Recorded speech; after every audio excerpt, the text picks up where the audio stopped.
قبلكم لعلكم تتقون.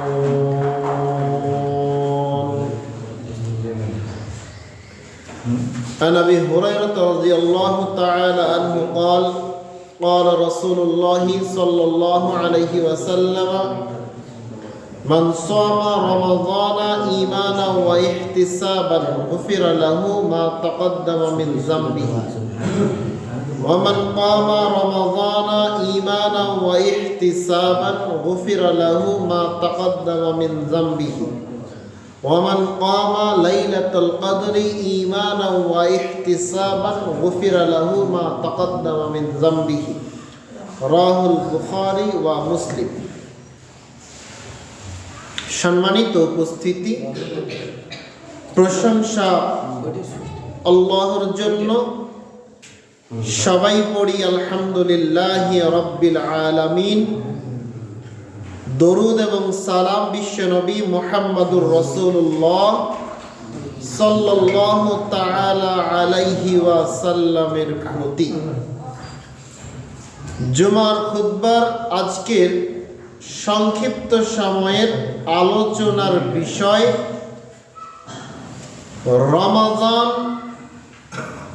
রমাদানের গুরুত্ব এবং ফজিলত। এ প্রসঙ্গে পবিত্র কোরআন এবং সহিহ হাদিস ভিত্তিক আলোচনার চেষ্টা করব ইনশাআল্লাহুল আজিজ। রমাদান অত্যন্ত গুরুত্বপূর্ণ একটি মাস। ইবাদতের জগতে রমাদানের সমপর্যায়ের কোনো ইবাদত নাই। ইবাদতের জগতে রমাদানের সমপর্যায়ের কোনো ইবাদত নাই। অত্যন্ত গুরুত্বপূর্ণ ইবাদত হচ্ছে রমাদান, সিয়াম। একজন মানুষের দায়িত্ব এবং কর্তব্য হচ্ছে, যদি সে সুস্থ থাকে তাহলে তাকে অবশ্যই সিয়াম পালন করতে হবে।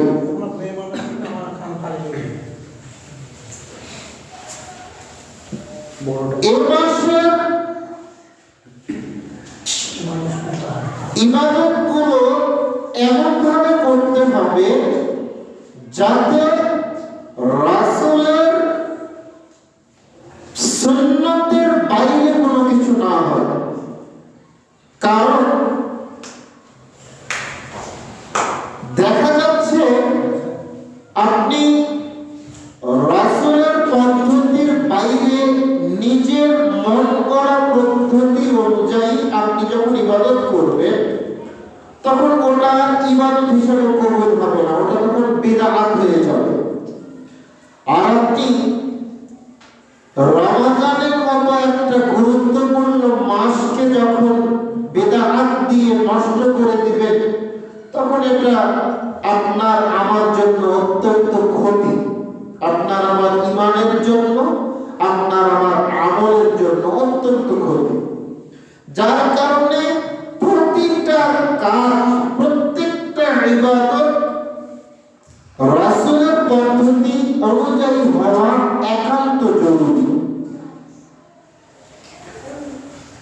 দেখেন, আবু হুরায়রা রাদিয়াল্লাহু তাআলা আনহু বলেন, রাসূল সাল্লাল্লাহু আলাইহি ওয়াসাল্লাম এরকম মিম্বারে দাঁড়ানোর সময়ে তিনি প্রথমবার বললেন আমিন, দ্বিতীয়বার আবার বললেন আমিন, তৃতীয়বার আবার বললেন আমিন।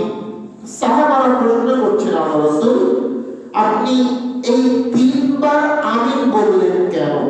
আল্লাহর রাসূল বলছেন, শোনো, যখন আমি মিম্বারে উঠছিলাম তখন জিবরাইল আলাইহিস সালাতু ওয়াস সালাম আমার কাছে এসে বলছেন, মুহাম্মদ শুনেন, যে ব্যক্তি আপনার নাম শুনলো কিন্তু আপনার উপরে দরুদ পড়লো না সে ধ্বংস হবে। আমি বললাম আমিন।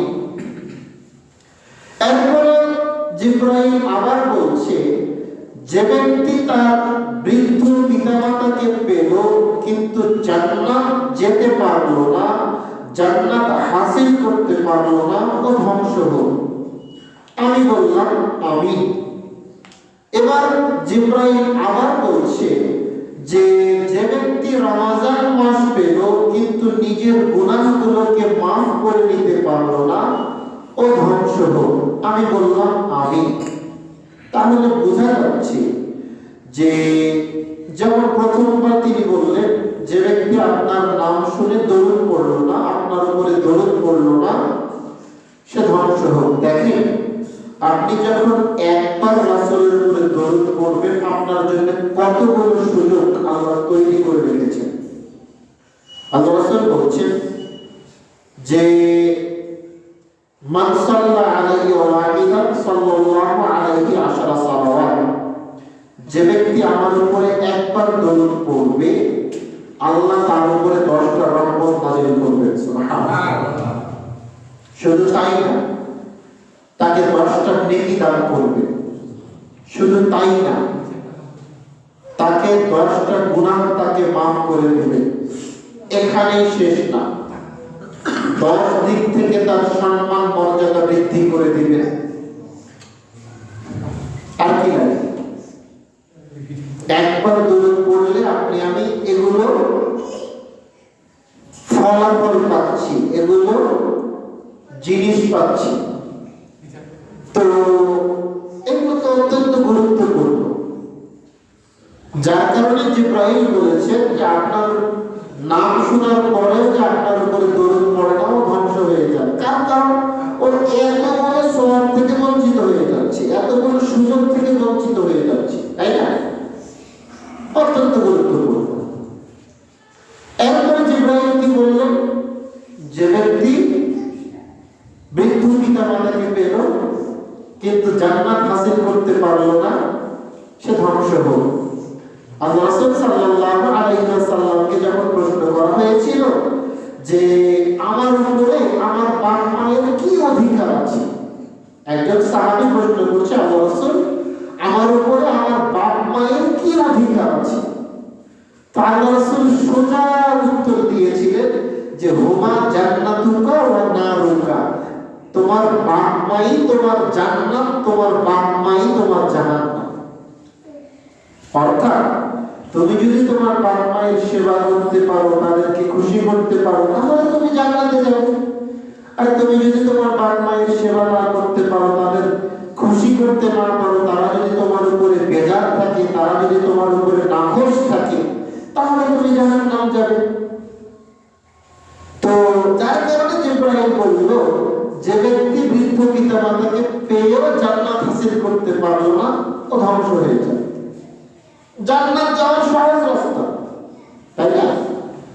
এরপরে জিবরাইল বলল যে যে ব্যক্তি রমজান মাস পেল কিন্তু গুনাহ মাফ করে নিতে পারলো না, ও ধ্বংস হয়ে যায়। কারণ রমজান এমন একটা মাস, এমন একটা মাস, এমন একটা মাস যে মাসে সিয়াম পালন করলে, যে মাসে তারাবির সালাত আদায় করলে, যে মাসে লাইলাতুল কদরের রাত্রি জাগরণ করলে আল্লাহ রাব্বুল আলামিন ওই ব্যক্তির জীবনের পূর্বের সব গুনাহ মাফ করে দিবেন। সুবহানাল্লাহ। এটা একটা সুযোগ, অত্যন্ত বড় সুযোগ। তো এতগুলো সুযোগ পাওয়ার পরেও যদি আপনি আমি আপনার আমার গুনাহকে মাফ করে নিতে না পারি, তাহলে আপনার আমার মতো হতভাগা, আপনার আমার মতো দুর্ভাগা আর দুনিয়াতে কেউ নেই। যার কারণে আল্লাহ রাসূলকে জিবরাইল বলছে যে ওই লোকটা ধ্বংস হয়ে যায়। আল্লাহ রাসূল বললেন আমিন। তো এই হাদিস থেকে বোঝা যাচ্ছে যে গুনাহ মাফের একটা অত্যন্ত গুরুত্বপূর্ণ মাস হচ্ছে রমজান মাস।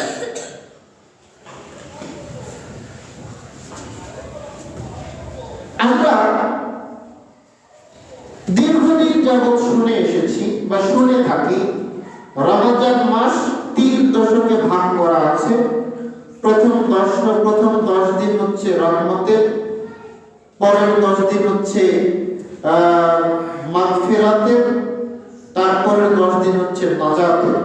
এরকম একটা ভাগ করা থাকে। এই ক্যালেন্ডার গুলোতে দেখবেন যে লেখা আছে প্রথম দশক রহমত, দ্বিতীয় দশক মাগফিরাত, তৃতীয় দশক নাজাত, এটা হচ্ছে ভুল চিন্তা ভাবনা।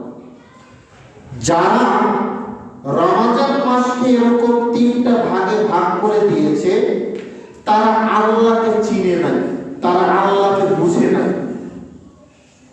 আপনি যখন বলছেন যে প্রথম 10 দিন রহমত, তার মানে আপনি কি বোঝাতে চাচ্ছেন যে যখন 10 দিন পার হয়ে যাবে তখন আল্লাহ রহমত দেওয়া বন্ধ করে দিবেন? তাই না? বিষয়টা এরকম হয়ে যাচ্ছে না? আপনি যদি বলেন যে প্রথম 10 দিন রহমতে, তার মানে আপনি বোঝাতে চাচ্ছেন যে যখন 10 দিন পার হয়ে যাবে তখন রহমত দেওয়া বন্ধ হয়ে যাবে। আপনি বলছেন দ্বিতীয় 10 দিন হচ্ছে মাগফিরাতে, তার মানে ক্ষমা। তার মানে আপনি বোঝাতে চাচ্ছেন যে আল্লাহ প্রথম 10 দিন আর শেষের 10 দিন ক্ষমা করবেন না। কারণ আপনি তো বলছেন যে দ্বিতীয় 10 দিন ক্ষমা মাগফিরাতে, তার মানে প্রথম 10 দিন আর শেষের 10 দিন ক্ষমা পাওয়া যাবে না। আবার আপনি বলছেন যে শেষের 10 দিন হচ্ছে নাজাত, জাহান্নাম থেকে মুক্তি। তার মানে আপনি বোঝাতে চাচ্ছেন যে প্রথম 10 দিন আর দ্বিতীয় 10 দিন আল্লাহ জাহান্নাম থেকে কাউকে মুক্তি দিবেন না, এটা আপনি বোঝাতে চাচ্ছেন। মানে আপনি এভাবে ভাগ করে নিয়েছেন। শুনুন, এভাবে ভাগ করে নিয়ে আল্লাহর বড়ত্বকে, আল্লাহর জালালিয়াতকে অপমান করিয়েন না, আল্লাহকে অপমান করিয়েন না। আপনি যখন এভাবে 10 দিন 10 দিন 10 দিন করে ভাগ করে নেবেন, তখন এখানে আল্লাহর বড়ত্বকে, আল্লাহর জালালিয়াতকে অপমান করা হচ্ছে। আর তাছাড়া এরকম কোন সহিহ হাদিস নাই যে প্রথম 10 দিন রহমত, দ্বিতীয় 10 দিন মাগফিরাত, তৃতীয় 10 দিন নাজাত। এরকম কোন সহিহ হাদিসই নাই, এরকম কোন সহিহ হাদিসই নাই। এটা মানুষের বানোয়াট, মানুষ বানিয়ে নিয়েছে। আপনাকে বুখারী মুসলিম থেকে আমি হাদিস দেখাচ্ছি যে পুরো রমজান মাসটাই রহমতের, পুরো রমজান মাসটাই মাগফিরাতের, পুরো রমজান মাসটাই নাজাতের। হাদিস দেখবেন, আবু হুরায়রা রাদিয়াল্লাহু তাআলা আনহু বলেন, রাসূল সাল্লাল্লাহু আলাইহি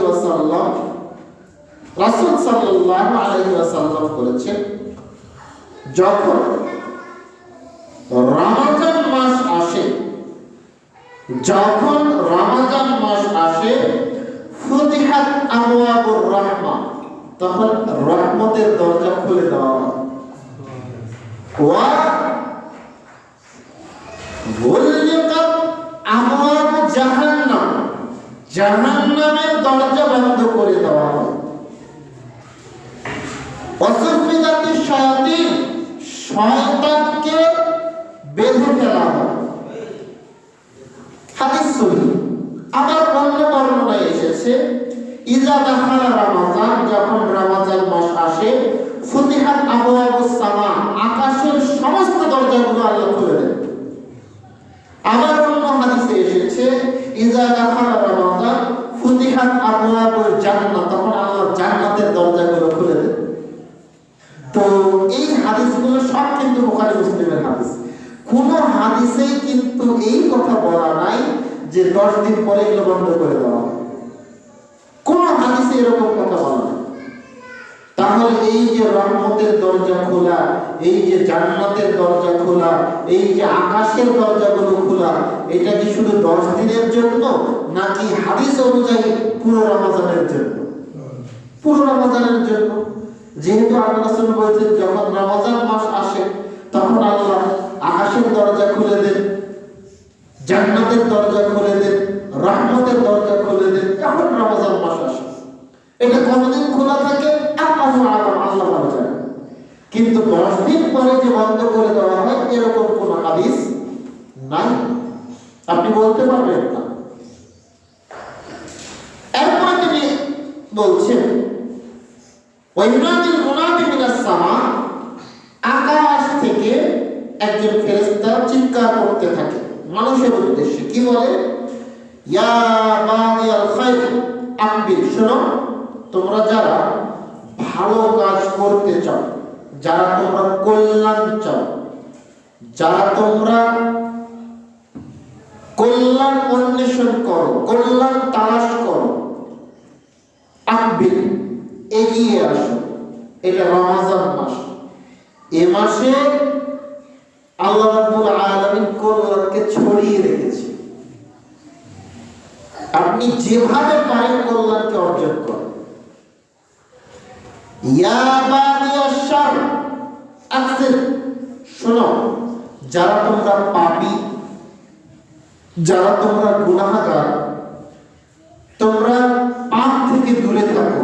এটা রমজান মাস, পাপ থেকে দূরে থাকো। ওয়ালিল্লাহি মুতাকাউম মিনান নার।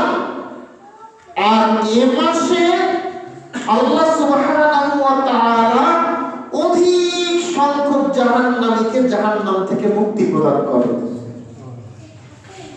এই যে এই হাদিসটা আপনার সামনে বললাম, এই হাদিসের কোথাও কি 10 দিন 10 দিন 10 দিন এগুলো কি উল্লেখ আছে? নাই। আল্লাহ রাসূল সাল্লাল্লাহু আলাইহি সাল্লাম বলেছেন, আর এভাবে ওই ফেরেশতা পুরো রমজান মাস চিৎকার করতে থাকে।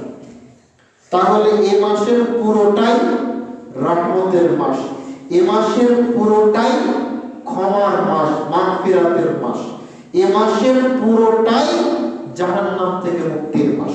এটাই বিশ্বাস করবেন, এটাই সহিহ হাদিস, এটাই সহিহ হাদিস। 10 দিন 10 দিন 10 দিন করে ভাগ করে নিয়ে আল্লাহর বড়ত্বকে, আল্লাহর জালালিয়াতকে অপমান করিয়েন না, এটা ঠিক হবে না। আপনি যখন 10 দিন রহমত মনে করবেন, 10 দিন মাগফিরাত মনে করবেন, 10 দিন নাজাত মনে করবেন, তখন আপনি আল্লাহকে অপমান করবেন। এটা চলবে না। আপনাকে এই ধারণা থেকে ফিরে আসতে হবে। সম্মানিত উপস্থিতি, রাসূল সাল্লাল্লাহু আলাইহি ওয়াসাল্লাম বলেছেন যে যখন রমজান মাস আসে তখন আল্লাহ জাহান্নামের দরজা বন্ধ করে দেন, জান্নাতের দরজা খুলে দেন। তার মানে কি এটা যে রমজান মাসে যেই মারা যাবে না কেন সে জান্নাতে যাবে? এমনটা আসলে নয়। রমজান মাসে তো হিন্দুও মারা যায়, খ্রিস্টানও মারা যায়। আপনি যদি মনে করেন যে রমজান মাসে যেহেতু জাহান্নামের দরজা বন্ধ তাই জাহান্নামে কেউ যাবে না, এটা আপনার ভুল হবে। জাহান্নাম বন্ধ কাদের জন্য? ওই সমস্ত মানুষের জন্য যারা রমজান মাসে সঠিকভাবে সিয়াম পালন করে, তাদের জন্য জাহান্নাম বন্ধ। এমন অনেক মানুষ আছে, অনেক মানুষ আছে শরীর সম্পূর্ণ সুস্থ, কোনো সমস্যা নেই, দেখেন সিয়াম রাখেনি, রোজা রাখেনি, কেন? রোজা রাখতে পারি না, ভালো লাগে না, থাকতে পারি না, খিদা সহ্য করতে পারি না। এই মানুষকে আপনি কি মুসলমান বলবেন না শয়তান বলবেন? আমি তো আমি শয়তান বলবো। যদি আপনাদের মধ্যে কেউ এরকম থেকে থাকেন, আমার উপর রাগ করিয়েন না, আমি এটা মনের কষ্ট থেকে বললাম, কেউ মনে কষ্ট নিয়েন না। এরকম অনেক মানুষ কিন্তু আছে, আছে না? কিছুই নেই, শরীর ভালো, সুস্থ শরীর, তাগড়া, কিন্তু সিয়াম রাখছে। তো ওই মানুষ যদি এখন এই রমজান মাসে মারা যায়, ও কি জান্নাতে যাবে? আপনি কি এটা মনে করেন? ও তো রমজান মাসকে গ্রহণই করলো, ও তো রমজান মাসকে গ্রহণই করলো না, তাহলে ওর জন্য জান্নাত কিভাবে আপনি চিন্তা করতে পারেন?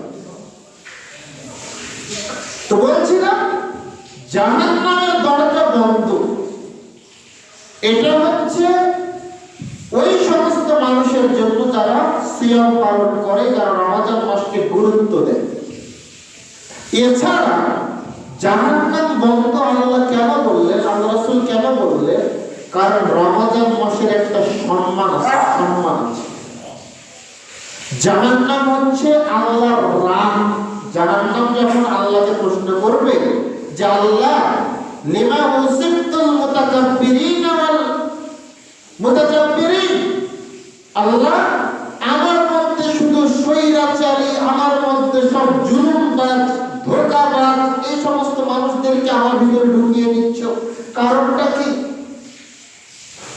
কোন নরম মানুষ, কোন ভালো স্বভাবের মানুষ আমার মধ্যে ঢুকছে না। যত স্বৈরাচার, অত্যাচারী, জুলুমবাজ সবাই আমার মধ্যে ঢুকছে। তা আল্লাহ তখন জাহান্নামকে বলবেন, জাহান্নাম আনতা ওয়াজাবি, জাহান্নাম তুমি হচ্ছে আমার রাগ।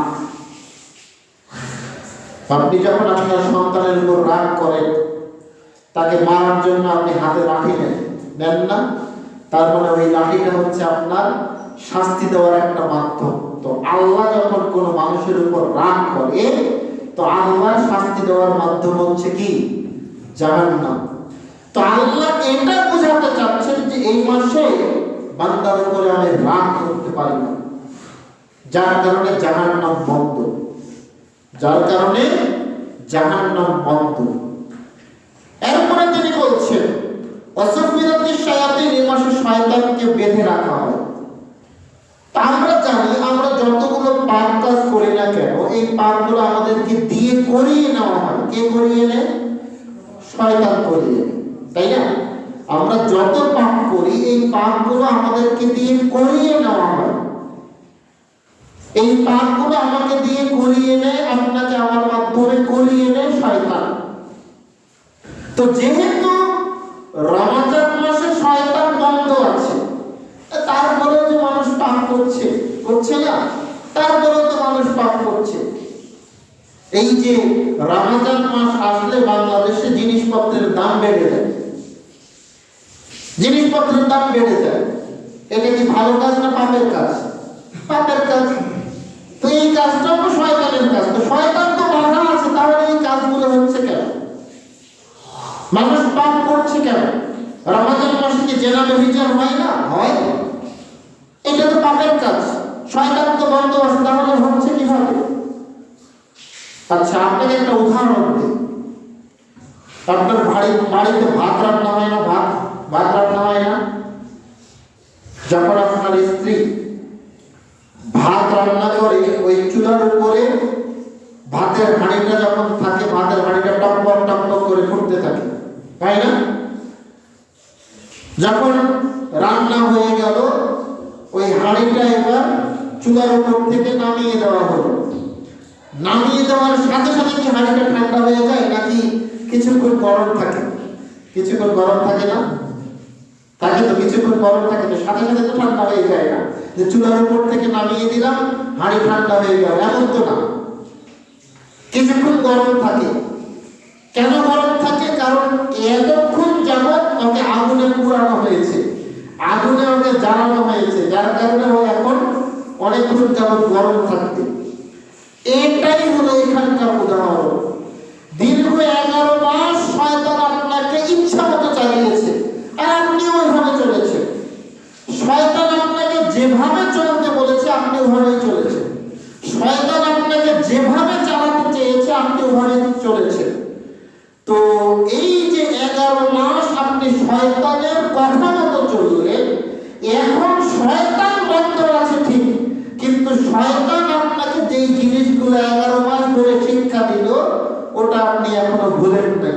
মানে ওই ভাতের হাঁড়ির মতো, ওই ভাতের হাঁড়িকে আগুনের উপর থেকে নামিয়ে দেওয়া হয়েছে, কিন্তু এতক্ষণ যাবৎ সে যেহেতু আগুনের উপরে ছিল, ও এখনো সাথে সাথে ঠান্ডা হতে পারছে না।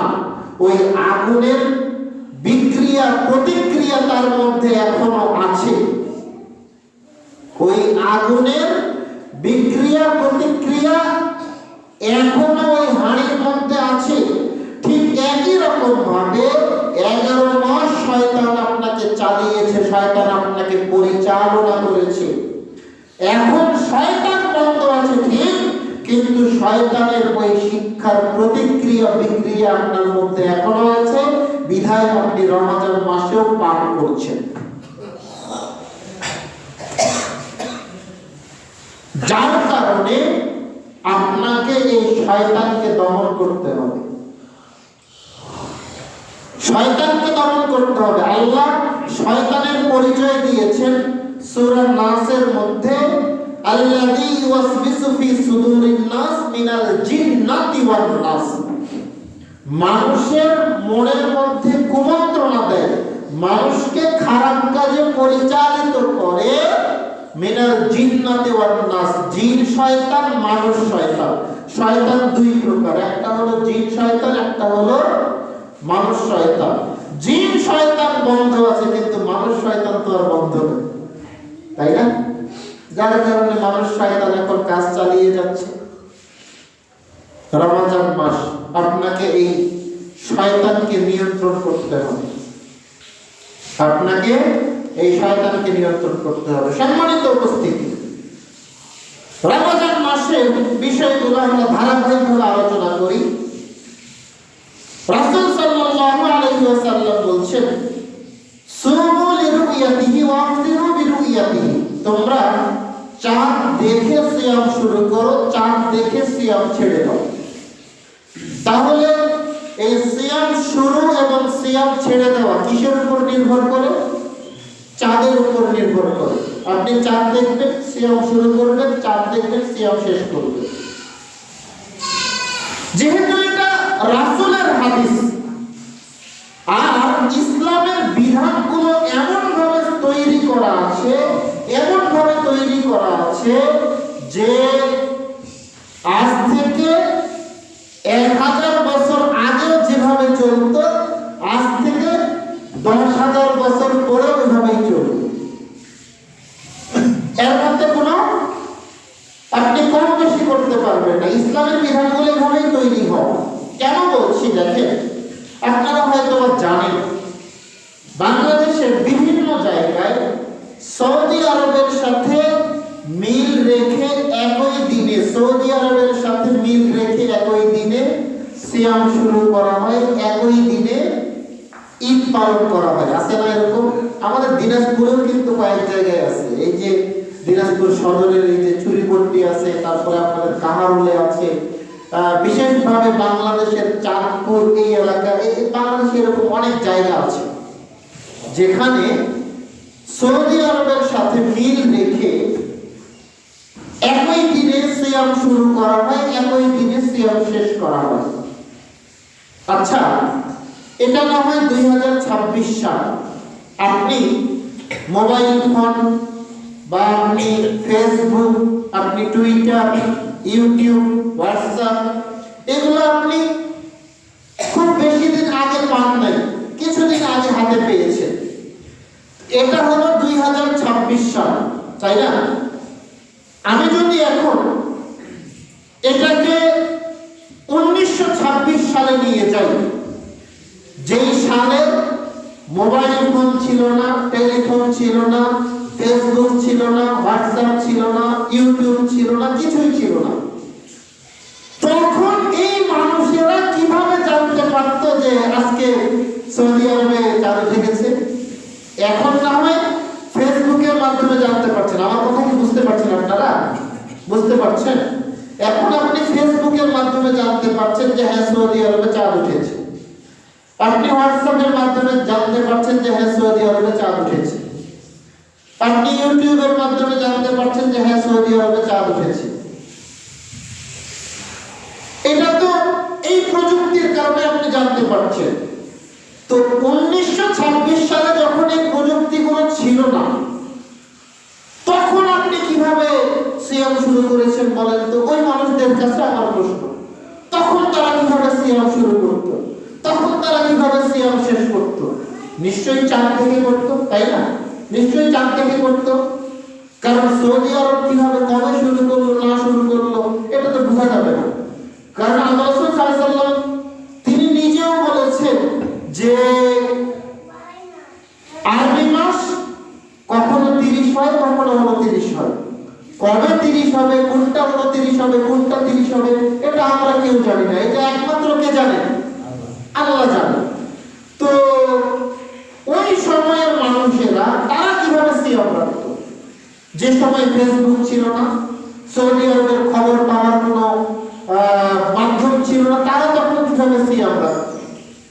নিশ্চয়ই চাঁদ থেকে রাখত। তো এটাই তো ইসলাম, এটাই তো ইসলাম। ইসলামের বিধানগুলো আল্লাহ এভাবেই তৈরি করে দিয়েছেন যে আজ থেকে 100 বছর আগে, 1000 বছর আগে যেভাবে চলবে, আজ থেকে 10,000 বছর পরে ওভাবেই চলবে। আল্লাহ রাসূল এভাবে বললেন যে সুমু লিরুয়াতিহি ওয়া আফতিরু বিরুয়াতিহি, তোমরা চাঁদ দেখে সিয়াম শুরু করো, চাঁদ দেখে সিয়াম শেষ করো। এখন সৌদি আরবে একদিন আগে চাঁদ দেখা যায়, ওরা একদিন আগে সিয়াম পালন করবে, আমরা একদিন পরে চাঁদ দেখতে পাই, আমরা একদিন পরে সিয়াম শুরু করব। এটাই তো হাদিস এবং এটাই তো হতে হবে। আপনি কেন প্রযুক্তির অপব্যবহার করে আপনি আপনার দেশে চাঁদ দেখলেন না, সৌদি আরবে চাঁদ দেখা গেছে, আপনি ওই নিয়মে আপনি এখন এই দেশে সিয়াম পালন করছেন, এটা কি আল্লাহ কবুল করবেন? এটা প্রশ্ন থেকে যায়, এটা কি আল্লাহ কবুল করবেন? আপনি তো এখানে রাসূলের হাদিসকে অস্বীকার করলেন, অস্বীকার করা হলো না। আল্লাহ রাসূল বললেন তোমরা চাঁদ দেখে সিয়াম শুরু করো, চাঁদ দেখে সিয়াম শেষ করো, কিন্তু আপনি চাঁদ দেখলেন না, আপনি খবর পেলেন যে হ্যাঁ সৌদি আরবে দেখা গেছে, আপনি এখানে সিয়াম পালন শুরু করে দিলেন। তা আপনি তো রাসূলের হাদিসকে অস্বীকার করলেন। আর আল্লাহ রাসূল কি বলেছেন যে মান রাগিবা আন সুন্নতি ফালাইসা মিন্নি, শুনো, কেউ যদি আমার সুন্নাতকে অস্বীকার করে সে কিন্তু আমার উম্মত না।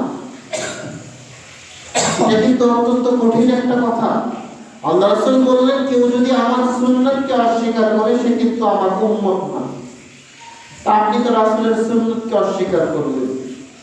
আমি ওই সমস্ত মুসলমান ভাইদের কাছে উদাত্ত আহ্বান জানাবো যারা এভাবে ইসলাম পালন করতে যাচ্ছেন, করছেন, আপনারা, আমার মনে হয় আপনাদের আরো ভালোভাবে চিন্তা ভাবনা করা উচিত, আপনাদের আরো ভালোভাবে এই বিষয়গুলোকে স্টাডি করা উচিত। আপনি শুধু এটা চিন্তা করে দেখেন যে এখন না হয় আমরা ফেসবুকের মাধ্যমে, খবরের মাধ্যমে, ইন্টারনেটের মাধ্যমে আমরা জানতে পারছি, কিন্তু আজ থেকে 100 বছর আগে, 200 বছর আগে যখন জানা যেত না, তখন তো রাসূলের হাদিসকেই আমরা মানতাম। তাহলে এখনো রাসূলের হাদিসকেই মানব। প্রযুক্তি এসেছে বলে যে রাসূলের হাদিসকে অস্বীকার করব, এই সুযোগ নাই। যাই হোক, এবার আসুন তারাবি। যেহেতু রমজান মাস শুরু হয় মাগরিব থেকে, মাগরিবের আজানের পরেই তো আপনার রমজান মাস শুরু হয়ে গেল। প্রথম কাজ হচ্ছে তারাবি। রাসূল সাল্লাল্লাহু আলাইহি ওয়াসাল্লাম বলেছেন মান কামা রমাযানা ঈমানান ওয়া ইহতিসাবান গুফিরা লাহু মা তাকাদ্দামা মিন যামবিহি।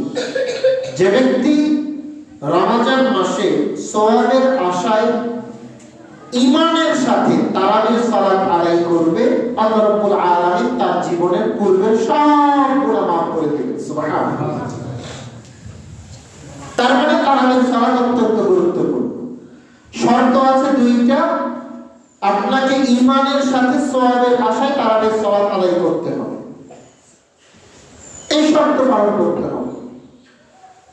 সম্মানিত উপস্থিতি, যখন এই রমজান মাস আসে তখন বাংলাদেশে কয়েকটা বিষয় নিয়ে খুব তর্ক বিতর্ক শুরু হয়ে যায়। তার মধ্যে প্রধান হচ্ছে এই তারাবি, 8 নাকি 20, 8 নাকি 20, এটা নিয়ে দ্বন্দ্ব, এটা নিয়ে দ্বন্দ্ব। কেউ 8 রাকাত পড়ে, কেউ 20 রাকাত পড়ে, কেউ 8 রাকাত পড়ে, কেউ 20 রাকাত পড়ে। যারা 8 রাকাত পড়ে তারা 20 রাকাত পড়ার মানুষদেরকে দেখতে পারে না, যারা 20 রাকাত পড়ে তারা 8 রাকাত পড়ার মানুষদেরকে ফাঁকিবাজ বলে। আমি কি ভুল বললাম? এটাই ঠিক। তো রাসূল সাল্লাল্লাহু আলাইহি ওয়াসাল্লাম বলেছেন, শোনো, তারাক্তু ফীকুম আমরাইন, তোমাদের মাঝে দুইটা জিনিস রেখে যাচ্ছি, লান তাযিল্লু মা তামাসসাকতুম বিহিমা, ওই দুইটা জিনিসকে তোমরা শক্ত করে আঁকড়ে ধরো, তোমরা কখনো পথভ্রষ্ট হবে না। একটা হচ্ছে কিতাবুল্লাহ, আল্লাহর কিতাব কোরআন, ওয়া সুন্নতি রাসূলিহি, রাসূল সাল্লাল্লাহু আলাইহি ওয়াসাল্লামের সুন্নাহ হাদিস। আপনার যাবতীয় সমস্যার সমাধান আপনি কোরআন এবং হাদিসের মধ্যে পাবেন, যাবতীয়। তা আমরা যদি তারাবির এই সংখ্যাটার সমাধান কোরআনের মধ্যে খুঁজতে যাই, পাবো না। কোরআনের কোথাও কিন্তু তারাবির কথা উল্লেখ নেই, পাবো কোথায়? হাদিসে। এখন হাদিসের মধ্যে আবার ভেজাল, সহিহ হাদিসও আছে, জাল জয়ীফ হাদিসও আছে। পড়বো কোনটা, জানবো কোনটা, মানবো কোনটা? আমরা বুখারী মুসলিমের দিকেই যাই, যেহেতু সমস্ত আলেম ওলামা, সমস্ত মুহাদ্দিসিন ইকরাম এই বিষয়ে একমত যে সহিহ বুখারী হচ্ছে আসাহুল কিতাব বা'দা কিতাবিল্লাহ। আসাহুল কিতাব বা'দা কিতাবিল্লাহ। পৃথিবীতে যতগুলো গ্রন্থ আছে, কোরআনের পরে সবচেয়ে সহিহ গ্রন্থটার নাম হচ্ছে সহিহুল বুখারী। আপনি সহিহ বুখারী 1147 নম্বর হাদিসটা খুলে দেখেন।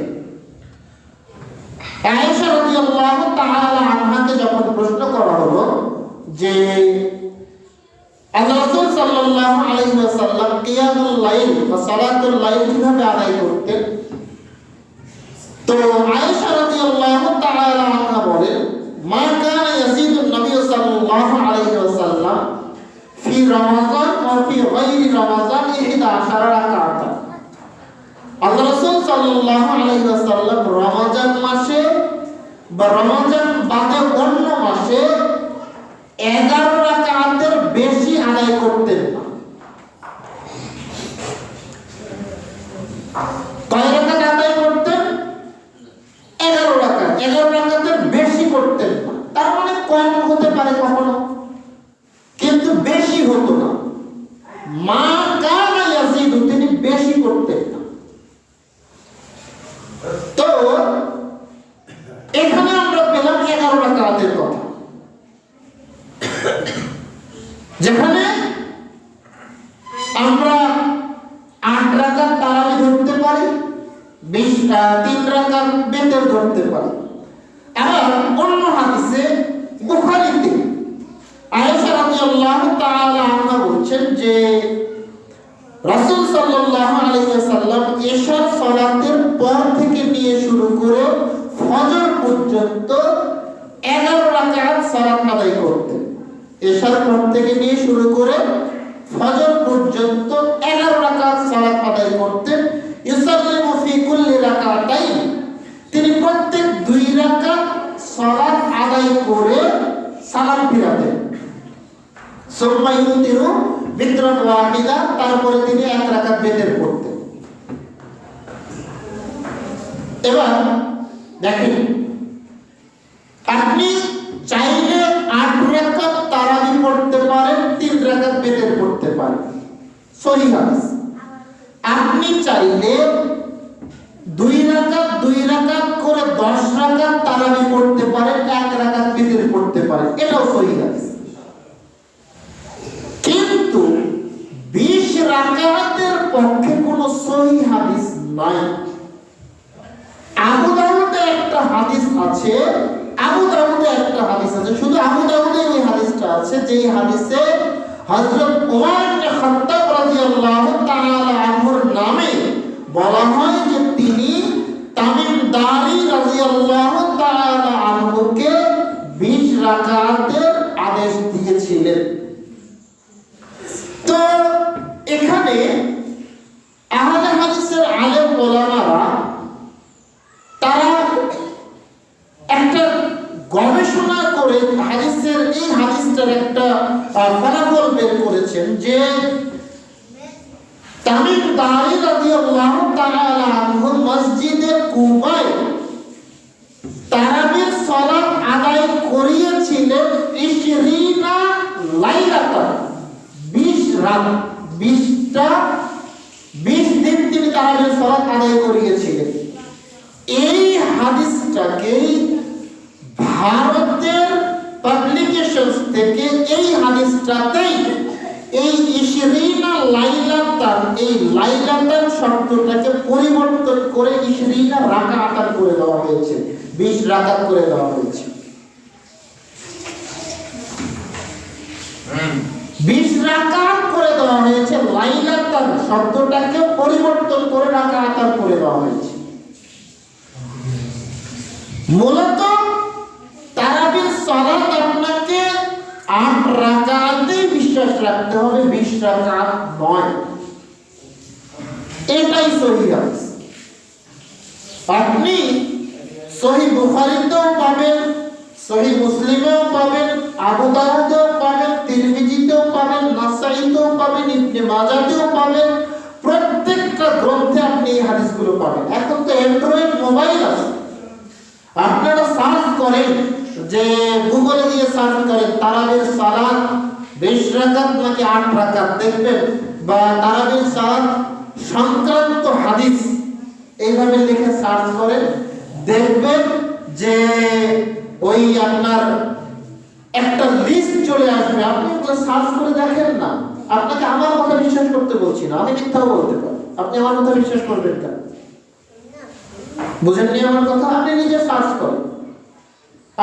আপনি চালাতে পারেন না, আপনার ছেলে আপনার মেয়ে মোবাইলে অ্যান্ড্রয়েড ফোন কি সুন্দর চালাচ্ছে, আপনি তাকে বলেন তো যে আজকে একটু সার্চ করতে, হুজুর তো বললো যে এভাবে সার্চ করলে নাকি পাওয়া যাবে, একটু সার্চ করে দেখতো।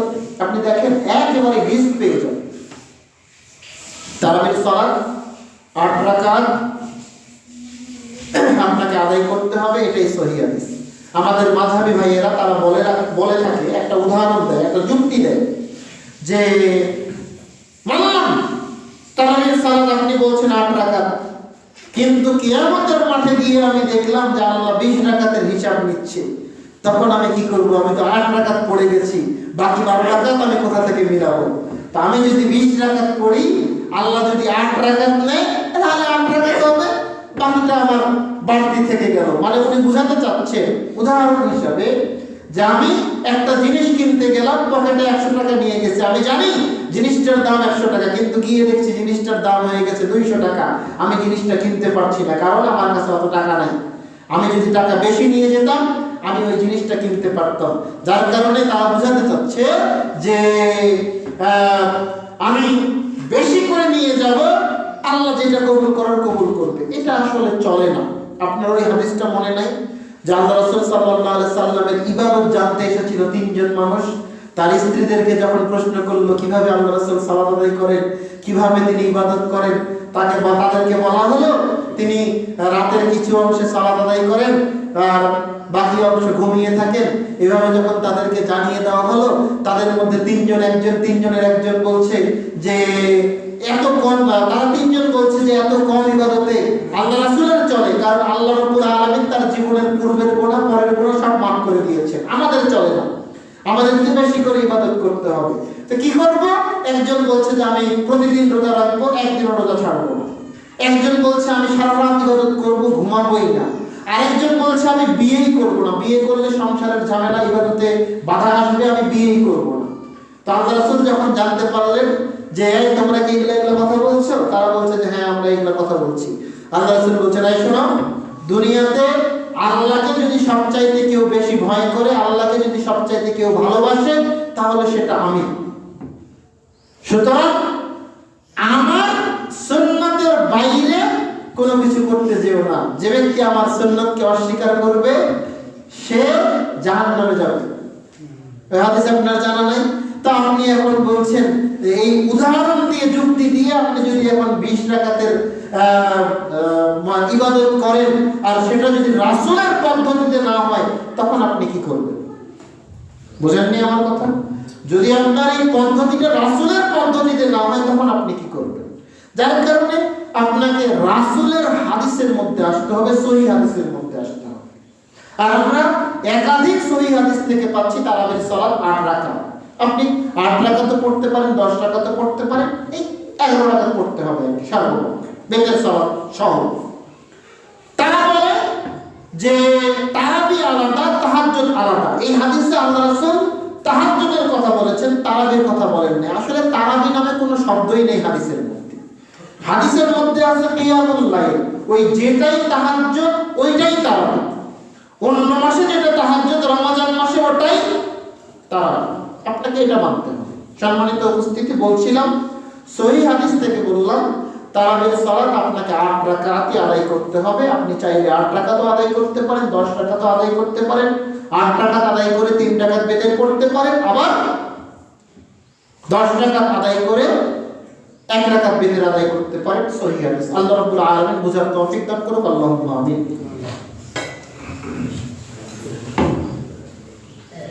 আলহামদুলিল্লাহি ওয়াহদাহু ওয়াস সালাতু ওয়াস والسلام على من لا نبي بعده আবু হুরায়রা রাদিয়াল্লাহু তাআলা আনহু বলেন রাসূল সাল্লাল্লাহু আলাইহি ওয়াসাল্লাম বলেছেন বরকত আছে তিনটা জায়গায়, তিনটা জিনিসে বরকত আছে। এক, ফিল জামাআতি, জমাতবদ্ধ দলবদ্ধভাবে কোনো কাজ করলে ওই কাজে বরকত আছে। আপনি দলবদ্ধভাবে কোনো কাজ করবেন, একাকী কাজ করার চাইতে দলবদ্ধভাবে কাজ করলে ওই কাজে আপনি বরকত বেশি পাবেন। দুই,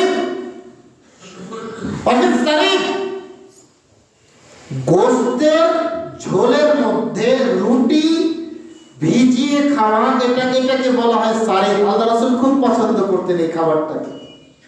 আল্লাহ রাসূল বলছেন এই খাবারের মধ্যে বরকত আছে। কোন খাবার? গোশতের ঝোলের মধ্যে রুটি ভিজিয়ে খাওয়া, এই খাবারে বরকত আছে। তিন, সাহর, সাহারিতে বরকত আছে। আপনি আমি যে সাহারিটা খাই, এই সাহারিতে কি আছে? বরকত আছে। রাসূল সাল্লাল্লাহু আলাইহি ওয়াসাল্লাম আবু হুরায়রা রাদিয়াল্লাহু তাআলা আনহুকে ডেকে বলছেন, আবু হুরায়রা ইতি, আসো আসো, ইলা গিদাইন মুবারাক, এই বরকতপূর্ণ খাবার খাও। আবু হুরায়রা বলছেন যে আল্লাহ রাসূল সাহারি খাচ্ছিলেন, তো আল্লাহ রাসূল আমাকে ডাকলেন, ডেকে বলছেন আবু হুরায়রা আসো আসো, আমার সাথে বরকতপূর্ণ খাবার খাও, কেননা এই সাহারিটা হচ্ছে বরকতপূর্ণ খাবার। রাসূল সাল্লাল্লাহু আলাইহি ওয়াসাল্লাম বলেন আল ফারকু মা বাইনা সিয়ামিনা ওয়া সিয়ামি আহলিল কিতাবি আকলাতুস সুহুর, ইহুদি খ্রিস্টানদের রোজা আর মুসলমানদের রোজা, এই দুইটার মধ্যে পার্থক্য হচ্ছে সাহারি খাওয়া। ইহুদি খ্রিস্টানরা সাহারি না খেয়ে সিয়াম রাখে, রোজা রাখে, আর মুসলমানরা সাহারি খেয়ে রোজা রাখে। এগুলো হলো সাহারি খাবার হাদিস। এখন প্রশ্ন হচ্ছে যে ঘুমের কারণে সাহারি খেতে পারলাম না, ঘুমের কারণে সাহারি খেতে পারলাম না, ফজরের আযান দিয়ে দিয়েছে, তাহলে কি আমি রোজা রাখবো না, নাকি আমার রোজা হবে না? সম্মানিত উপস্থিতি, আপনাকে একটা কথা আমি জানিয়ে রাখি, একটু আগে আলোচনা করলাম তারাবি সম্পর্কে, এখন আলোচনা করছি সাহারি সম্পর্কে। এই তারাবি বলেন, সাহারি বলেন, এগুলো হলো সুন্নাত, এগুলো হলো সুন্নাত। আর সিয়াম, রোজা হচ্ছে ফরজ, রোজা হচ্ছে ফরজ। এটা সারা জীবন মনে রাখবেন, একেবারে সারা জীবন মনে রাখবেন, কখনো কোনো সুন্নতের কারণে ফরজ নষ্ট হয় না। কি বললাম? কখনো কোনো সুন্নতের কারণে ফরজ নষ্ট হয় না। এই যে আপনি জোহরের নামাজ পড়তে আসলেন, জোহরের নামাজ 4 রাকাত, তাই না? জোহরের নামাজ 4 রাকাত, তো জোহরের আগে 4 রাকাত সুন্নত আছে, পরে 2 রাকাত সুন্নত আছে। এখন আমি যদি আগে 4 রাকাত সুন্নত বা পরে 2 রাকাত সুন্নত পড়লাম না, আমি শুধু ফরজ পড়ে চলে গেলাম, আমার কি জোহরের নামাজ হবে না? কি মনে হয়, হবে না? হবে না? হবে। একই রকম ভাবে সাহারি খাওয়া, তারাবি পড়া, এগুলো হলো সুন্নত কাজ। আপনি যদি তারাবি না পড়তে পারেন সমস্যা নাই, আপনার সিয়াম হবে। আপনি যদি সাহারি না খেতে পারেন সমস্যা নাই, আপনার সিয়াম হবে। তবে সাহারি খাওয়াটা সুন্নাত এবং উত্তম। আল্লাহ রাসূল সাল্লাল্লাহু আলাইহি ওয়াসাল্লাম এত গুরুত্ব দিয়েছেন, তিনি বলেছেন যে 1 ঢোক পানি হলেও সাহারি খাও, 1 ঢোক পানি হলেও সাহারি খাও, এত গুরুত্ব দিয়েছেন। কারণ এটা একটা বরকতপূর্ণ খাবার। তো আপনি বরকতকে ছেড়ে দিবেন কেন? আপনি বরকতকে ছেড়ে দিবেন কেন? এটা একটা বরকতপূর্ণ খাবার, আপনি বরকতটা গ্রহণ করেন। ঘুম থেকে উঠতে পারেন নাই, ওটা বিষয় আলাদা। ঘুম থেকে উঠতে পারেন নাই, ওটা আলাদা বিষয়। কিন্তু আপনি জাগ্রত আছেন, আপনি খান, অন্তত 1 ঢোক পানি হলেও খান। তবে যদি না খেতে পারেন, এটা মনে করিয়েন না যে আমার সিয়াম হবে না। ওই যে অনেকেই বলে যে উঠতে পারি নাই, সেহরি খেতে পারি নাই, ওই জন্য রোজা নেই, এরকম যেন না হয়। আমি বুঝাতে পারিনি মনে হয়। আপনি এরকম অজুহাত দিয়েন না যে উঠতে পারি নাই, সাহারি খেতে পারি নাই, ওই জন্য রোজা নেই, এরকম অজুহাত আপনি দিয়েন না। আপনি ওইভাবেই সাহারি না খেয়ে রোজা রেখে দেন, আপনার রোজা কবুল হয়ে যাবে ইনশাআল্লাহ। এটা হলো সাহাবী। এবার সারাদিন দেখেন রাসূল সাল্লাল্লাহু আলাইহি ওয়াসাল্লাম বলছেন, মান সামা রমাযানা ঈমানান ওয়া ইহতিসাবান, যে ব্যক্তি রমজান মাসে সওয়াবের আশায় ঈমানের সাথে রোজা রাখলো, আল্লাহ তার জীবনের পূর্বের সব গুনাহ মাফ করে দিবেন। সুবহানাল্লাহ। শর্ত কয়টা? দুইটা। আপনার মধ্যে ঈমান থাকতে হবে, আপনার মধ্যে সওয়াবের আশা থাকতে হবে। তো সওয়াবের আশা তো সবারই আছে, সকাল থেকে সন্ধ্যা পর্যন্ত না খেয়ে থাকবো কি এমনি এমনি? সওয়াবের আশা তো আছে। যেটা গুরুত্বপূর্ণ সেটা হচ্ছে ঈমান থাকতে হবে। কি থাকতে হবে? ঈমান থাকতে হবে। এখন ঈমান থাকে না কখন? রাসূল সাল্লাল্লাহু আলাইহি ওয়াসাল্লাম বলেছেন, ইযা আসরাকাস সারিক ওয়া হুয়া লা ইউমিন, যখন কোন চোর চুরি করে, চুরি করা যেহেতু পাপ কাজ, গুনাহের কাজ, চোর যখন চুরি করে তার মধ্যে ঈমান থাকে না। যখন জেনাকারী জেনা করে, জেনা যেহেতু খারাপ কাজ, পাপ কাজ, তখন ওই পাপ করার কারণে তার মধ্যে ঈমান থাকে না। তাহলে বোঝা যাচ্ছে যখন একজন মুসলমান পাপের মধ্যে ঢুকে পড়ে, যে কোনো পাপ কাজ করে, তখন তার মধ্যে কি থাকে না? ঈমান থাকে না। তো আপনি সিয়ামরত অবস্থায় এমন কোন কাজ করতে পারবেন না যেটা পাপের কাজ। সিয়ামরত অবস্থায় আপনি এমন কোন কাজ করতে পারবেন না যে পাপে গুনাহ হয়। এখন কি কি কাজে গুনাহ হয় আপনি ভালো করেই জানেন। আপনাকে কি লিস্ট দিতে হবে আমাকে? আপনি ভালো করেই জানেন যে কোন কোন কাজগুলোতে গুনাহ হয়। আপনি দাড়ি সেভ করেন, দাড়ি সেভ করা গুনাহের কাজ না নেকির কাজ? গুনাহের কাজ। তো আপনি যদি সিয়ামরত অবস্থায় দাড়ি সেভ করেন তাহলে গুনাহ হবে, আপনার সিয়াম নষ্ট হয়ে গেল। গান শোনা, সিনেমা দেখা, এগুলো তো গুনাহের কাজ। তো আপনি যদি এখন সিয়ামরত অবস্থায় গান শুনেন, সিনেমা দেখেন, তাহলে আপনার সিয়াম নষ্ট হবে। সুদ খাওয়া, ঘুষ খাওয়া, এগুলো গুনাহের কাজ। আপনি যদি সিয়ামরত অবস্থায় এই কাজগুলো করেন তাহলে আপনার গুনাহ হবে, আপনার গুনাহের কারণে আপনার সিয়াম নষ্ট হয়ে যাবে। মিথ্যা কথা বলা গুনাহের কাজ, মানুষের গীবত করা গুনাহের কাজ, মানুষের নামে বদনাম করে বেড়ানো গুনাহের কাজ। তা আপনি যদি সিয়ামরত অবস্থায় মিথ্যা কথা বলেন, মানুষের গীবত করেন, মানুষের দুর্নাম করে বেড়ান, তাহলে আপনার গুনাহের কারণে আপনার সিয়াম নষ্ট হবে। এক কথায় আপনাকে সুবহ সাদিক থেকে সূর্যাস্ত পর্যন্ত সম্পূর্ণ সময়টা এই পাপগুলো থেকে দূরে থাকতে হবে। আল্লাহ রাসূল সাল্লাল্লাহু আলাইহি ওয়াসাল্লাম কি বলছেন? আপনাকে আমাকে সতর্ক করছেন, শোনো, মাল্লাম ইয়াদা কাওলাজ যুর ওয়াল আমালা বিহি ফালাইসা লিল্লাহি হাজাতান ইয়াদা তাআমাহু ওয়া শারাবাহু। কেউ যদি সিয়ামরত অবস্থায় সিয়াম থাকলো, রোজা থাকলো, কিন্তু পাপ কাজ ছাড়তে পারলো না, খারাপ কাজ ছাড়তে পারলো না, খারাপ কথা ছাড়তে পারলো না, তাহলে তার পেট শুকিয়ে রোজা রাখার কোনো দরকার নাই। আল্লাহ রাসূল বলছেন এই কথা, আমি বলছি না। আল্লাহ রাসূল বলছেন, শোনো, কেউ যদি সিয়ামরত অবস্থায় পাপ কাজ ছাড়তে পারলো না, গুনাহের কাজ ছাড়তে পারলো না, অশ্লীল কথা, খারাপ কাজ ছাড়তে পারলো না, তাহলে তার পেট শুকিয়ে রোজা রাখার কোনো দরকার আল্লাহর নিকটে নাই। তার মানে আপনাকে সিয়াম থাকতে গেলে আপনাকে পূর্ণ ঈমানের সাথে সিয়াম রাখতে হবে। আর আপনার সিয়ামটা যখন পূর্ণ ঈমানের সাথে হবে, ওই সিয়ামের মাধ্যমে আল্লাহ রাব্বুল আলামিন আপনার জীবনের পূর্বের সকল গুনাহ মাফ করে দিবেন। সুবহানাল্লাহ। তাহলে সিয়ামরত অবস্থায় কোনো পাপ কাজের সাথে যুক্ত হওয়া যাবে না। পাঁচ ওয়াক্ত সালাত ছাড়া যাবে না। বেশি বেশি কোরআন তেলাওয়াত করতে হবে, দান সাদকা করতে হবে, মানুষকে সৎ কাজের আদেশ দিতে হবে, খারাপ কাজ থেকে নিষেধ করতে হবে। এগুলো হলো একজন সিয়াম পালনকারীর দায়িত্ব এবং কর্তব্য। সম্মানিত উপস্থিতি, এবার আসুন ইফতার।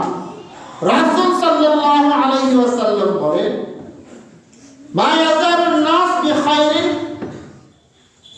মানুষ ততদিন পর্যন্ত কল্যাণের উপরে থাকবে, মা আজ্জালাল ফিতরা, যতদিন তারা তাড়াতাড়ি ইফতার করবে।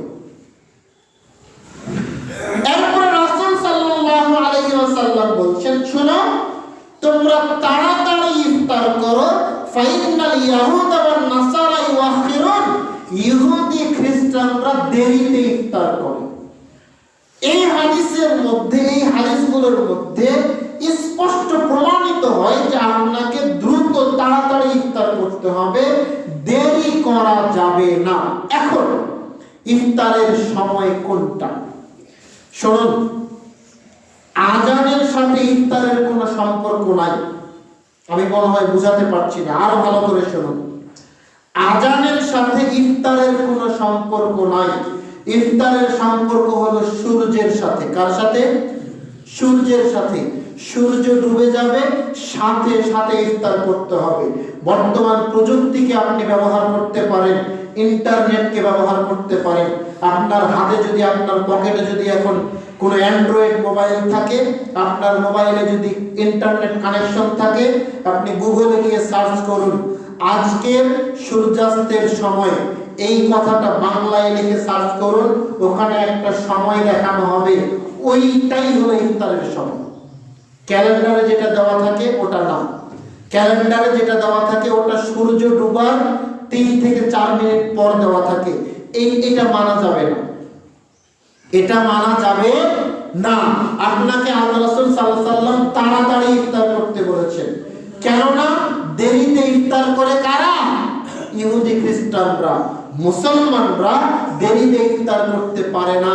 আল্লাহ রাসূল সাল্লাল্লাহু আলাইহি ওয়াসাল্লাম বলছেন, ততদিন পর্যন্ত মানুষ কল্যাণের উপরে থাকবে যতদিন তারা তাড়াতাড়ি ইফতার করবে। আপনি যতদিন তাড়াতাড়ি ইফতার করবেন, সূর্য ডুবেছে সাথে সাথে ইফতার করুন। এরকম চিন্তা যেন মনের মধ্যে না আসে যে এই 2-1 মিনিট যান। এই যে অনেকে বলে কিন্তু এই কথা যে হ্যাঁ সারাদিন রোজা রাখতে পারলাম, আর 2-1 মিনিট কি পারবো না, এটা বলা যাবে না। এটা বলাই যাবে না, এটা চিন্তাই করা যাবে না। কারণ আপনি এখন এই 2-3 মিনিট দেরি করবেন, এটা তখন রাসূলের সুন্নতের বাইরে চলে যাবে। রাসূলের সুন্নতের বাইরে গিয়ে তো কাজ করা যাবে না। আপনি 2-1 মিনিট কেন, আপনি আরো 2-3 ঘন্টা সিয়াম রাখতে পারবেন, পারবেন না? সারাদিন রাখতে পেরেছেন, 10 ঘন্টা 12 ঘন্টা রাখতে পেরেছেন, আর 2 ঘন্টা 3 ঘন্টা পারবেন না? অবশ্যই পারবেন, আপনি পারবেন, কিন্তু করা যাবে না। রাসূল বলছেন তাড়াতাড়ি ইফতার করতে হবে। তো আপনি একেবারেই দেখেন মোবাইলে সার্চ দেন আজকের সূর্যাস্তের সময়, বা আজকের এখানকার সূর্যাস্তের সময়, বা যেহেতু এটা দিনাজপুর আপনি লিখতে পারেন আজকের দিনাজপুরের সূর্যাস্তের সময়। এগুলো লিখে আপনি যদি সার্চ দেন দেখবেন একটা সময় চলে আসবে, ওইটাই হলো ইফতারের সময়। ওইটাই ইফতারের সময়, আপনাকে ওই সময়ে ইফতার করতে হবে। কে করবো না করবো ওটা দেখার আপনার বিষয় নেই। অনেক মানুষ একসাথে ইফতার করছেন, ওরা সবাই ওই মনে করেন সূর্য ডোবার পরে 3-4 মিনিটের অপেক্ষায় বসে আছে, আজানের অপেক্ষায় বসে আছে, আর আপনি এদিকে মোবাইল বের করে দেখলেন যে সময় হয়ে গেছে, এখন এতগুলো মানুষ খাচ্ছে না, আমি যদি খাই কি ভাববে না ভাববে, আপনি খাচ্ছেন না। জি না, ওদের দিকে তাকালে আপনার চলবে না। আপনার ঈমানকে আপনাকে রক্ষা করতে হবে, আপনার সিয়ামকে আপনাকে রক্ষা করতে হবে। সময় হয়েছে, মুখে আপনি খাবার দিয়ে দেন। রাসূল সাল্লাল্লাহু আলাইহি ওয়াসাল্লাম ইফতার করতেন বিরুতবা, তাজা খেজুর দিয়ে। ফাইলাম ইয়াজিদ, যদি তাজা খেজুর না থাকতো ফামিন তুমাইরা, তাহলে তিনি শুকনা খেজুর দিয়ে ইফতার করতেন। আপনার আমার দেশে যেই খেজুরগুলো পাওয়া যায়, এগুলো যে কোনো খেজুর দিয়ে আপনি ইফতার করতে পারেন। যদি শুকনা খেজুর না থাকে তাহলে 1 ঢোক পানি, এটা দিয়ে ইফতার করতে হবে। শরবত দিয়ে, আদা, তারপরে ওই যে পেঁয়াজি, বেগুনি, এগুলো দিয়ে ইফতার করা আসলে হয় না। আপনাকে ইফতার করতে হবে হয় খেজুর দিয়ে, যদি খেজুর না থাকে তাহলে কি দিয়ে? পানি দিয়ে। মানে আগে এটা দিতে হবে, তারপরে আপনি কি খাচ্ছেন খান। সম্মানিত উপস্থিতি, সর্বশেষ কথা সেটা হচ্ছে আমরা একটা ভুল করি। সেটা ভুলটা হচ্ছে সারাদিন সিয়াম পালনের পরে এই ইফতারটাকে আমরা বেশি বেশি খাওয়ার চেষ্টা করি, যেটা আপনার আমার জন্য কয়েক দিক থেকে ক্ষতি। আপনি যখন সারাদিন না খেয়ে আছেন আর সন্ধ্যায় এই সারাদিন না খেয়ে থাকার পরে একেবারে যখন বেশি করে খাবার খাচ্ছেন, তখন আপনার ডাইজেস্ট, আপনার শরীরটাকে সহজে নিতে পারে না, ওটা শরীরের উপর একটা চাপ পড়ে যায়। দেখেন না অনেকে ইফতার করার পর শরীর হ্যাসপ্যাস করছে, মানে শরীর আর চলে না, নামাজ যে এসে পড়বে ওটা আর পারছে না, কষ্ট করে এসে নামাজ পড়ে যাচ্ছে। ইফতার কম কম করে খাবেন, এটা শরীরের জন্য ভালো। আরেকটা সেটা হচ্ছে আপনি যখন অনেকগুলো ইফতার খেতে যান তখন আপনার ইফতার খেতে দেরি হয়ে যায়, আর এই ইফতার খেতে দেরি করার কারণে আপনার তখন মাগরিবের সালাতটাও দেরি করে শুরু করতে হয়। আপনি মনে রাখবেন যে মাগরিবের ওয়াক্তটা খুব ছোট, খুবই ছোট। এটা থাকে সূর্য ডোবা থেকে শুরু করে আপনার এই 25 থেকে 30 মিনিট। মাগরিবের ওয়াক্তটা থাকে সূর্য ডোবা থেকে শুরু করে 25 থেকে 30 মিনিট। তো আপনি যদি এখন এই সময়ের মধ্যে আপনি যদি খাইতেই লাগান 20 মিনিট আর মসজিদে আসতে আসতে 5 মিনিট, তাহলে 5 মিনিটে আপনি তো ওয়াক্ত শেষ করে দিচ্ছেন। এটা করা যাবে না। আপনি খান, আপনাকে খেতে নিষেধ করছি না, আমি বলতে চাচ্ছি আপনি হালকা কিছু খেয়ে ইফতার করে আপনি সালাত আদায় করুন, নামাজ পড়া শেষ, তারপরে আপনি গিয়ে এবার গামলা নিয়ে বসে পড়েন, সমস্যা নেই। একেবারে গামলা নিয়ে বসে পড়েন, সমস্যা নেই, কিন্তু আপনাকে ওই ইফতার করতে গিয়ে যেন এই খরচটা যেন বাদ না হয়ে যায়। বোঝাতে পারিনি আমি? ইফতারটাকে কম কম করে খাওয়ার চেষ্টা করুন। ইফতার করতে হবে বিসমিল্লাহ বলে, আল্লাহুম্মা লাকা সুমতু ওয়া আলা রিজকিকা আফতারতু। এই দোয়া সঠিক নয়। কি বলবেন? বিসমিল্লাহ। কি বলবেন? বিসমিল্লাহ বলে ইফতার করবেন। ইফতার করা শেষ হয়ে গেল, এবার পড়েন আলহামদুলিল্লাহ। আলহামদুলিল্লাহ পড়ার পর পড়েন জাহানাত জামাওয়াত আল্লাতি উরুক ওয়া সাবাতাল আজরু ইনশাআল্লাহ। এটা সহিহ হাদিস। কিন্তু আল্লাহুম্মা লাকা সুমতু ওয়া আলা রিজকিকা আফতারতু এই দোয়া সঠিক নয়। আল্লাহ রাসূল সাল্লাল্লাহু আলাইহি ওয়াসাল্লাম যে কোনো কিছু খাওয়ার আগে বিসমিল্লাহ বলতেন। আপনি ইফতার করবেন বিসমিল্লাহ বলে। সম্মানিত উপস্থিতি, এটা হলো রমজান মাসের গুরুত্বপূর্ণ কিছু আমল যেগুলো আমরা আলোচনা করলাম। আগামী জুমাতে আমরা বাকি বিষয়গুলো আলোচনা করব ইনশাআল্লাহ। আল্লাহ রাব্বুল আলামিন আপনাকে আমাকে সহিভাবে সহি আকীদা অনুযায়ী সিয়াম পালন করার তৌফিক দান করুন, আল্লাহুম্মা আমিন। আমরা যেন আমাদের সিয়ামগুলোকে গুরুত্বের সাথে যত্নের সাথে পালন করতে পারি, আল্লাহ সেই তৌফিক দান করুন, আল্লাহুম্মা আমিন। সুবহানাকা আল্লাহুম্মা ওয়া বিহামদিকা আশহাদু আল্লা ইলাহা ইল্লা আনতা আস্তাগফিরুকা ওয়া আতুবু ইলাইক।